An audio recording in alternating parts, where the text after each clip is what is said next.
Last night, Donald Trump stood in the White House and told the American people the Iran war is nearly over. He called it a success. He said victories had been won. He promised gas prices would come back down. But within minutes of that speech ending, oil prices shot back up, stock market futures dropped, and Iran's foreign minister went on Al Jazeera to say his country has no intention of surrendering anything. So what is actually happening? What did Trump say? What did he leave out? And what does the next 3 weeks look like for the world's most important shipping lane? Over the next few minutes, I am going to break down everything: Trump's speech, the Strait of Hormuz situation, the global economic pain, and the 3 scenarios that decide how this ends. Stay with me, because the gap between the official story and the real story is enormous right now. Last night's address was Trump's first major national speech on the Iran conflict since it began more than a month ago.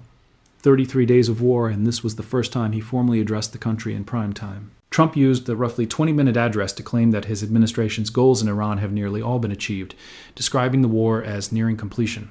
He listed 4 objectives that the White House says defined Operation Epic Fury from the beginning: destroying Iran's missile production infrastructure, eliminating its naval forces, severing its support to regional proxy groups, and preventing Iran from ever obtaining a nuclear weapon. Trump acknowledged that Americans are worried about skyrocketing fuel prices, but promised they would fall quickly once the conflict wraps up. He blamed the price surge entirely on Iranian attacks against oil tankers.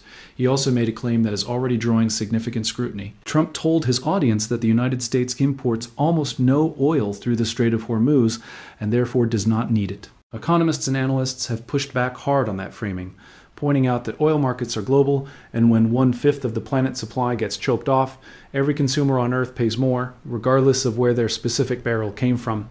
Trump also claimed that negotiations are underway with what he called more reasonable Iranian leaders, but Iranian officials quickly denied that any serious ceasefire talks are taking place. Markets responded immediately and negatively. S&P 500 futures dropped, NASDAQ futures fell by 1%, and oil prices surged from around $98 a barrel back toward $104 as traders digested the speech. So the market verdict on Trump's address was clear. Investors are not convinced the war is ending soon, and they are not convinced the strait is opening up anytime soon either. Here is where things get very interesting and very revealing. There was a goal Trump mentioned on the very first night of the war that was completely absent from last night's speech: encouraging Iranian people to rise up and overthrow their own government. He had explicitly told Iranians in February that this would likely be their only chance for generations to take control of their country. That promise has quietly disappeared from every speech since. Similarly, Trump claimed last night that he never sought regime change, yet in the same breath declared that regime change has already happened because so many Iranian leaders were killed in the strikes. That is a remarkable contradiction to deliver in a single sentence. On the nuclear question, Trump alleged that Iran was on the verge of completing a nuclear weapon. However, the U.S. intelligence community's own assessment from last year concluded that Iran did not have an active nuclear weapons program at that time. And then there is the Strait of Hormuz, the one issue that dominates every economic headline, every energy forecast, and every investor's calculation. White House Press Secretary Caroline Leavitt confirmed earlier this week that reopening the Strait of Hormuz is not a core objective for the U.S. in declaring victory in this war. She listed the 4 military goals: missiles, navy, proxies, nuclear, and the world's most critical oil shipping route was not on that list. This is the central tension of this entire conflict. The U.S. military has inflicted enormous damage on Iran's conventional forces, but Iran still controls the narrow waterway through which 1/5 of the world's oil is supposed to flow, and Tehran has now made clear that it intends to keep that control permanently. While the White House has been talking about exits and timelines, Iran has been quietly constructing something far more durable than a simple military blockade. Before the war began, somewhere between 100 and 110 vessels passed through the Strait of Hormuz every single day, carrying roughly 20 million barrels of crude oil, 1/5 of all seaborne oil on the planet. Since Operation Epic Fury launched, that traffic has collapsed by around 95%. 1 month of wartime transits barely equals a single pre-war day. But here's what makes this situation strategically unique. Iran did not simply close the waterway. Tehran converted it into a sovereign checkpoint with a 2-tier access system divided along geopolitical lines. Vessels flagged to China, Russia, India, Iraq, and Pakistan are being allowed through free of charge. Ships tied to the United States, Israel, or their allies either pay roughly $2 million per crossing, settled in Chinese yuan, or they do not pass at all. Malaysia and Thailand have also been granted access.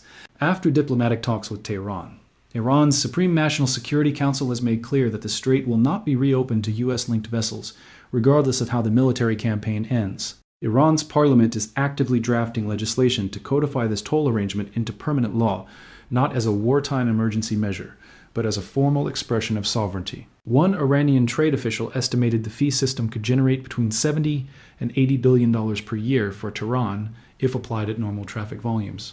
For comparison, the Suez Canal, one of the world's most profitable waterways, brings Egypt around $8 to $9 billion annually. Iran is attempting to build a revenue machine several times larger from a waterway that under international law belongs to no single nation. The new supreme leader, Mojtaba Khamenei, who took over after his father Ali Khamenei was killed in the early days of the war, has publicly stated that the leverage of Hormuz should continue to be used. Iran has also added a brand new demand to its list of ceasefire conditions: formal international recognition of Iranian sovereignty over the Strait of Hormuz. That demand was not on the table when this war started. It is on the table now.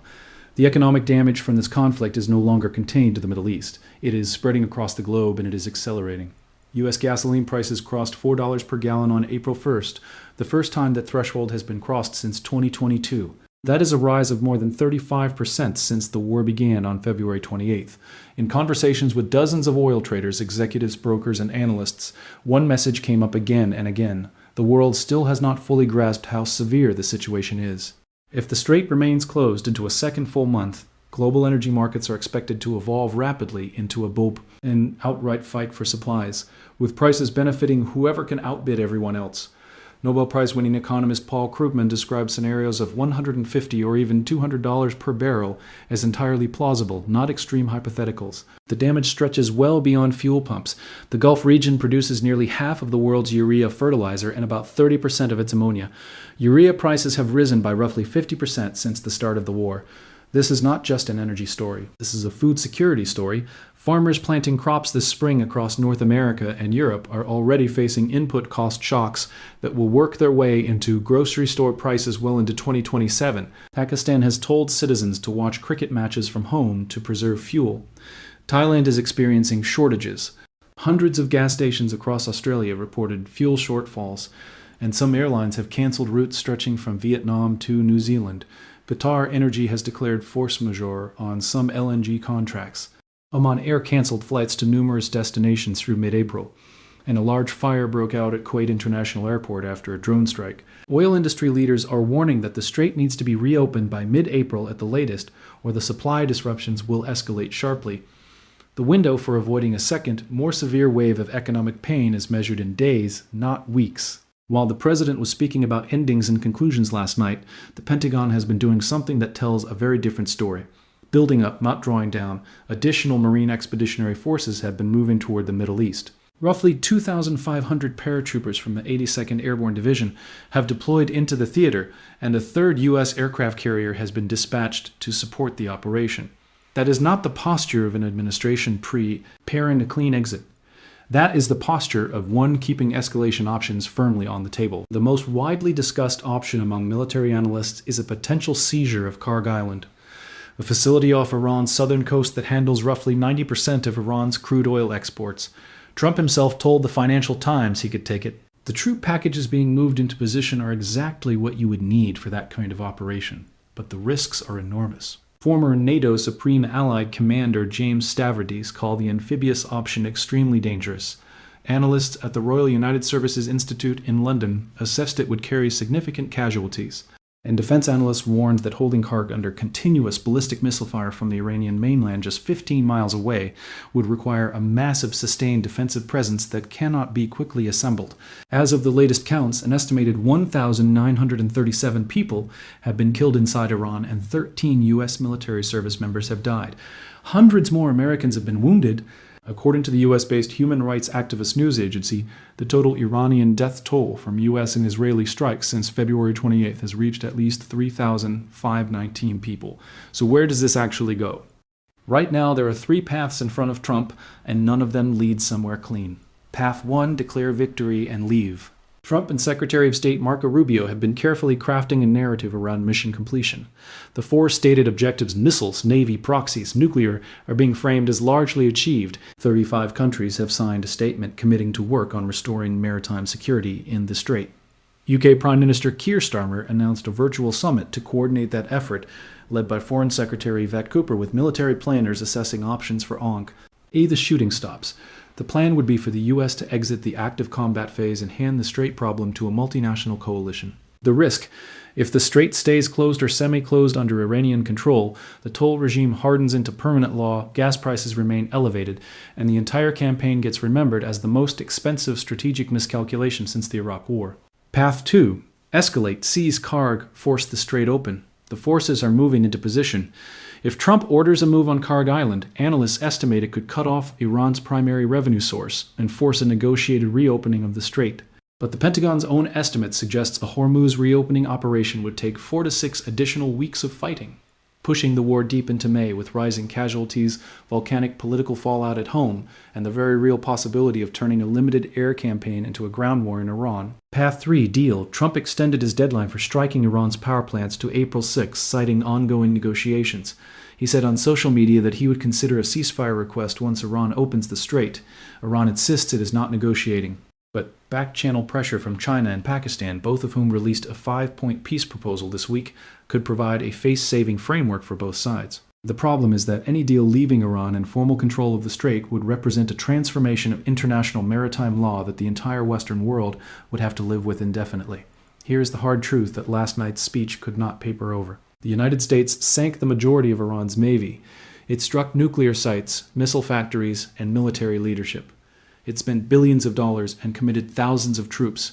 And after all of that, Iran still holds the one thing that determines whether the global economy recovers or continues to bleed, a 21-mile-wide channel of water between its coastline and Oman.